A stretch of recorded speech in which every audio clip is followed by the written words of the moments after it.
Good morning. I'm here today with Sara Hildebrand from Love My Neighbor. And Sara, could you share a little bit about your background and who you are first? Sure. Should I just start out by introducing myself by name? Yes, that's fine. Okay. My name is Sara Hildebrand, and I'm the project coordinator of Love My Neighbor project in Canada.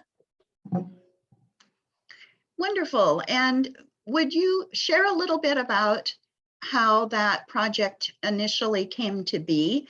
I understand it came out of a devotional time, so that's an interesting thing for us to share with our viewers. For sure, Beth. The genesis of Project Love My Neighbor began in November 2020. I was reading in the book of Matthew about Jesus miraculously feeding the 4,000 people with just 7 loaves and a few fishes. And I'm going to start that again. The genesis of the project Love My Neighbor began in November 2020. I was reading in the book of Matthew about Jesus miraculously feeding a crowd of 4,000 with 7 loaves of bread and just a few fishes. And I found myself writing the following prayer in my journal that morning. Lord, how does this story connect with COVID-19 vaccines? What great plans do you have to multiply where we see shortage? Will you multiply the vaccines that we get in Canada? Will you multiply the ones we're able to pass on to developing countries? And to love our neighbors as ourselves, shouldn't we pass on every second vaccine that we receive here in Canada? Challenged by these questions I was asking, I started researching what the United Nations had planned for a vaccine rollout to developing countries. And I learned about the international partnership called COVAX, and that they had an ambitious plan to provide 1 billion doses to 500 million of the world's poor. I couldn't shake the simple math calculation that meant only 12% of the poorest half of the globe would receive their dose of vaccine in 2021, according to COVAX's really ambitious $1 billion dose plan. And I thought to myself, not on my watch. This can't be. The world needs people of faith, people of courage and justice and compassion to arise and say, not on our watch, we won't let this happen. And then with feet on the ground to act together. That's really a lovely story. I appreciate that so much, Sara. And it's wonderful to me as I think about that prayer that you had no doubt in your mind that the Lord had a plan and that you would hear something in terms of what that plan was. And so that is an exciting thing, I think, to walk in that kind of faith that the Lord has a plan and he'll show it in his time.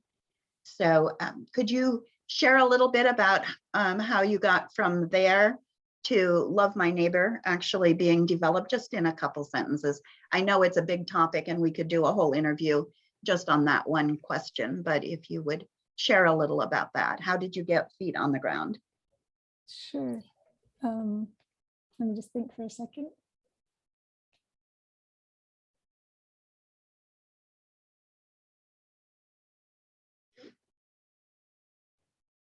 So the first, just a question for you. Sure. The first thing that I did was reach out to 6 advisors, 6 mentors of mine, but like it's a lot to name them all, but I wouldn't want to not honor them. Do you think it's okay to not name them all? I think that's fine to not name them. I think that Okay. you can just say that you reached out to mentors to run the idea past them, however you want to say that. Okay. I think the problem is if you could name 4 of them and not the other 2, right? I So know.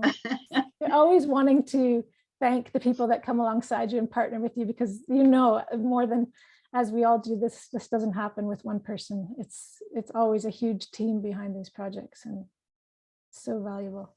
exactly. Okay.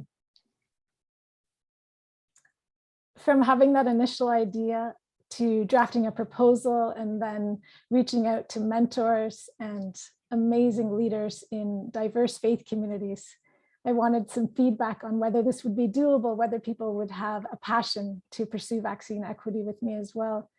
And then we reached out, after several of them thought the idea was something we should pursue. We reached out to UNICEF, met with the president of UNICEF on the phone, and they were very interested in the idea, and we pursued a partnership very quickly thereafter.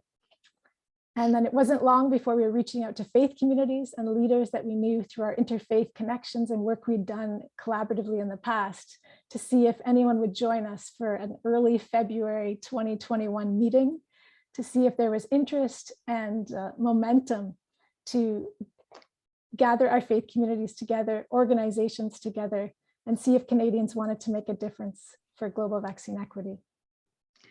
I think that is just such a smart approach that you took with it. And I think that probably doing it that way, speaking with your mentors and then reaching out to the faith community, you know, you didn't just jump into it all at once without doing your homework, so to speak. So I think that that has proven very effective in how Love My Neighbor has developed. And one of the things that we've noticed and been in awe of is how successful Love My Neighbor has been, and how many organizations and people are actively engaged and participating and, you know, raising awareness and donating themselves and advocacy. So what is it, do you think, about this campaign that is impacting people that way? A two-part question. So how is it impacting, you know, the general population that hears about it, the school kids, you know, all of that? And how is it causing people of faith, the different church communities and people of faith, to be engaged? What do you think it is about the campaign that is having that wonderful result?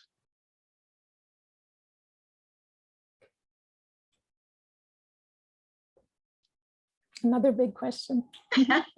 Yes, I understand.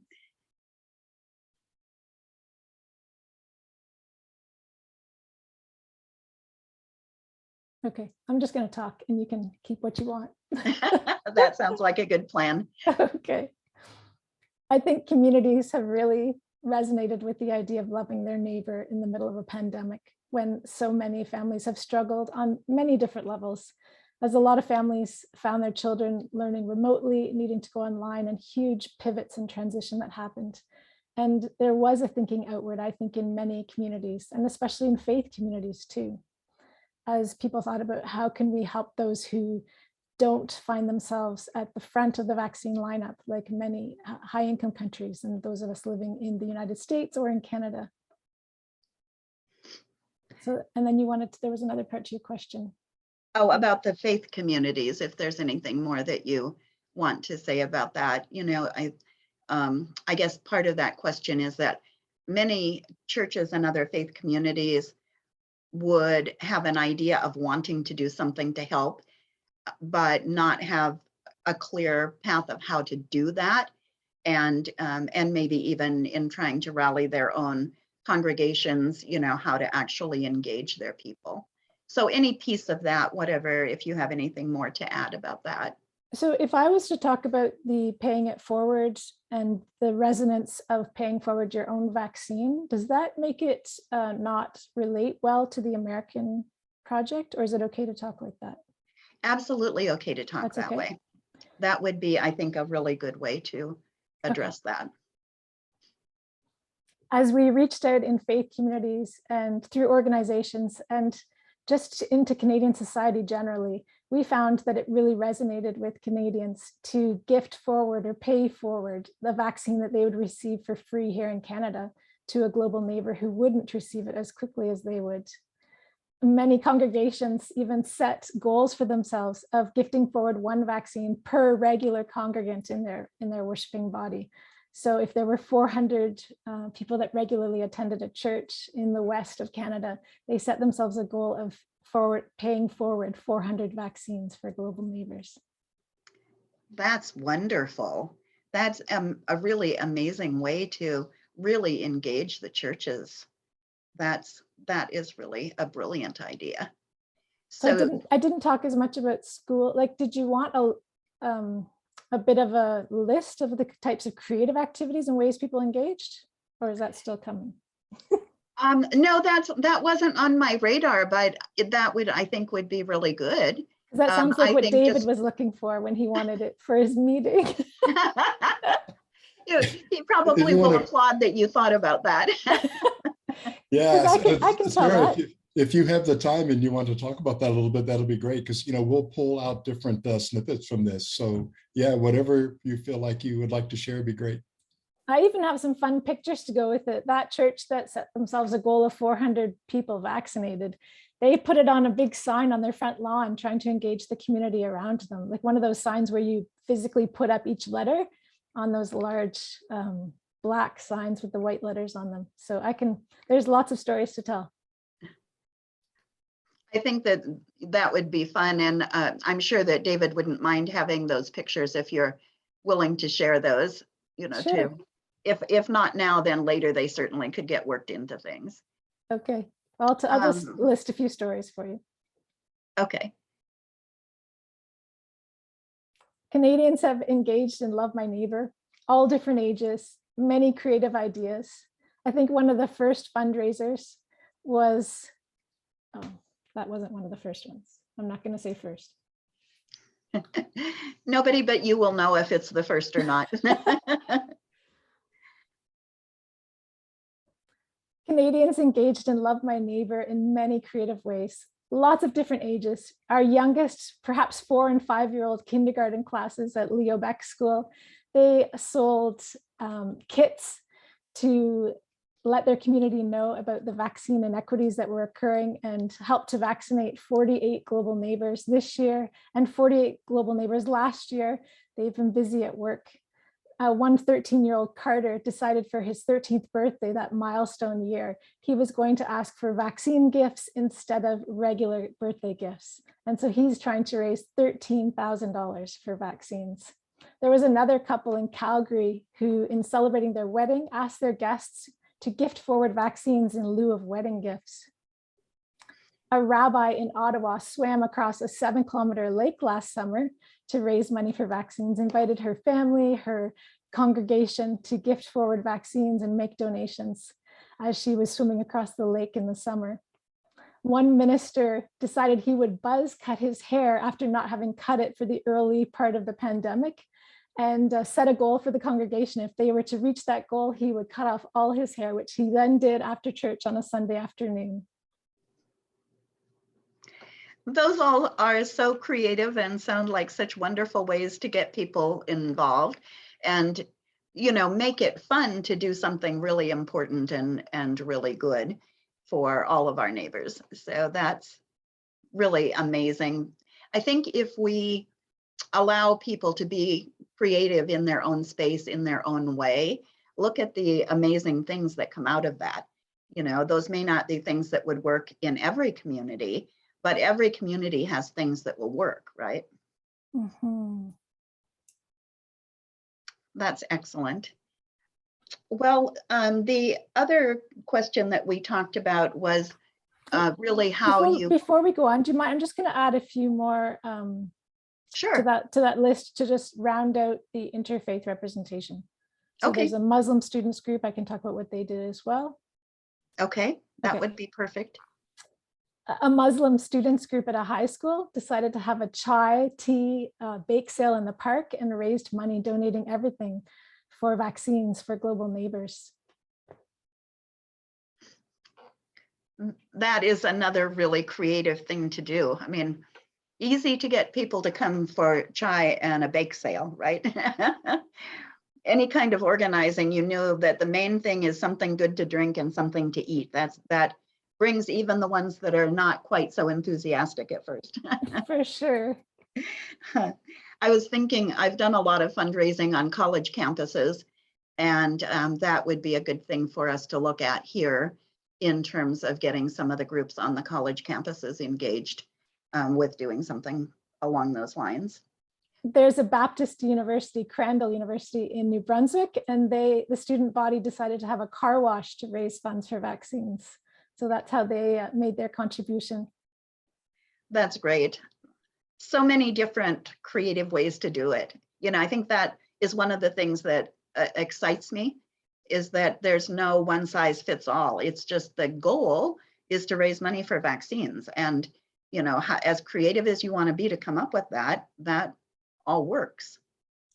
One of the churches in Toronto has a quiz team that the students are involved in.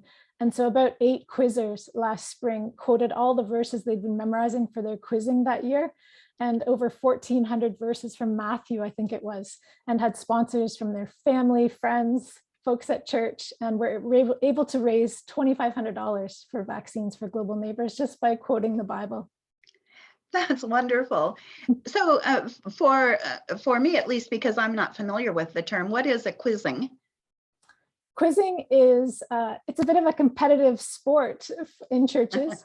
Here, you have it in the States too. I think it's in a denomination called the Christian and Missionary Alliance. I know they have it in that denomination. I don't know if they do it in others, but they compete against Canadian teams, American teams, and they have a book of the Bible that they memorize. This year, they're working on Romans and James. Last year, it was Matthew. It's an 8-year cycle. And I did it when I was a kid. So it's something that's been around for a while, I think. That's wonderful. I think that might be a good thing for us to start some of our Methodist congregations doing. So I'll make a note of that. Cool. David will hate me. Anyway, so like you need another project. Yeah. I always am looking for projects. Seriously, it's what I do. So the last thing that I had suggested, and we can certainly talk more. I don't want to take up too much of your time because I asked for 15 minutes and, you know, we're already a little bit over that. But I had asked how you would feel about speaking some sort of endorsement for Love Beyond Borders and the work that the missions team at Cathedral of the Rockies is doing here. So is that something that you would feel comfortable doing? Of course, of course. Great. So I first met David Bone in a Zoom meeting with the missions team at Cathedral of the Rockies, when David invited Commissioner Christine McMillan, one of our executive advisors, and myself to share the story of Love My Neighbor and to present on what we were doing in Canada. And we immediately found our hearts aligned to inspire generosity in our countries, in our faith communities and beyond, in order to strengthen the arms of UNICEF as they seek to provide COVID-19 vaccines to protect billions of our global neighbors. We shared a really deep discomfort for finding our own countries, high-income countries, at the front of the line for COVID vaccines, knowing that many of our global neighbors might not receive a vaccine for years. I know that the 35 Canadian organizations and faith communities that are part of Love My Neighbor and myself would be thrilled if diverse faith communities in the US would join our sister project Love Beyond Borders, an interfaith movement to end the pandemic, so that we can all together support UNICEF in this huge task. This year, 4.1 billion more doses to be given out. Maybe we could write the ending to this pandemic together through global vaccine equity. That's wonderful. Thank you very much. Thank you. So is there anything else that you would like to share with our Boise community or anywhere else this video might get shown? I'm going to repeat just that last line to take out the maybe. I don't like that. Okay. Let's write the ending to this pandemic together through global vaccine equity. Thank you. Sorry, so you said anything else I'd like to share? I think we've covered quite a bit. Is there any other questions that you have? I'm happy to respond to anything else that you would want me to talk about. I don't have any other questions. David, is there anything else that you would like her to speak to? There isn't. And Sarah, you are so articulate. I just really appreciate you. And thanks so much for that endorsement. That was really very kind. So I will stop the recording if everybody's satisfied with what we covered.